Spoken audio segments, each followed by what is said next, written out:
Gold, தங்கம்.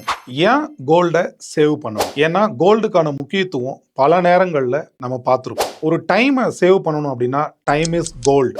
ஒருத்தரோட குணத்தை சொல்லணும் அப்படின்னா அவர் தங்கமான மனசுக்காரரு அப்படின்றோம். மாப்பிள்ளை எப்படி அப்படின்னு கேட்டோம்னா தங்கம் மாதிரி அப்படிங்கிறோம். ஸோ அப்போ ஒவ்வொரு இடத்துலையும் தங்கம் நம்மளை பயங்கரமா ஆக்கிரமிச்சிருக்குன்னு சொல்லலாம். இது ஒரு தனி மனிதனை மட்டும் இல்ல, ஒவ்வொரு நாடும் அதிகமா சேமிக்கணும் அப்படின்ற எண்ணத்தை தங்கத்துல தான் வச்சிருப்பாங்க. ஏன்னா அதுதான் அந்த நாட்டோட எக்கனாமி ஸ்ட்ரென்த்தை வலுவடைய செய்யறதுல முக்கியமான பங்கா இருக்கு. நம்ம கண்ட்ரியில தங்கம் அப்படின்றது நம்மளோட கல்ச்சர் மற்றும் ரிலீஜியஸ் சம்பந்தப்பட்டது. பல நேரங்கள்ல தங்கம் தான் நம்மளோட ஸ்டேட்டஸை முடிவு பண்ணுது. நம்ம குடும்பங்கள்ல பெண்ணுக்கு பொன் சேர்ப்பது அப்படின்றத பாரம்பரியமா நம்ம கடைபிடிச்சிட்டு வரோம். தங்கம் சேமிக்கிறதுக்கு மட்டும் இல்ல, பல நேரங்கள்ல நமக்கு தேவையான நம்மளோட பினான்சியல் நீடையும் ஃபுல்ஃபில் பண்ணும். தங்கத்தை நம்ம எப்போ வேணாலும் நினைச்சா லிக்விடேட் பண்ண முடியும். தங்கத்தை நம்ம நகையா தான் சேமிக்கணும் அப்படின்னு கிடையாது, டிஜிட்டலாவும் சேமிக்கலாம். இப்பெல்லாம் சவரின் கோல்ட் பாண்ட் அப்படின்ற ஸ்கீம் ரொம்ப பாப்புலர். நிறைய பேர் அதுல முதலீடு பண்ணிட்டு வராங்க. தங்கத்தை சேர்த்து வைத்தால்